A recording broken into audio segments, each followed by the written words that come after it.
Ano? Yun! Andito na to. Hawak ko ngayon ng isa sa mga pinaka-controversial na gitara ngayon.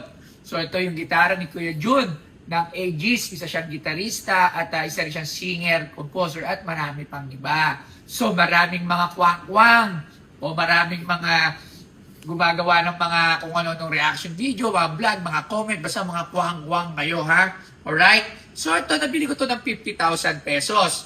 Ngayon, katulad ng mga nagko-comment dyan na dapat kalahating milyon, 300,000, 200,000 at kung ano-ano pa ang mga pinagsasabi nyo, eh ngayon binibenta ko to 150,000 lang.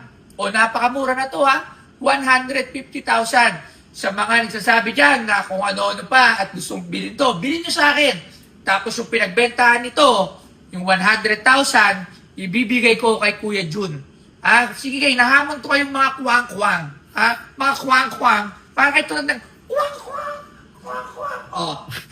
Para matigil na, puro lang kayo comment. Wala naman, puro kayong wento. Walang wenta. Alright? So yun lang, si Toy Tumamen, Pinoy Pawn Stars. Gang, gang.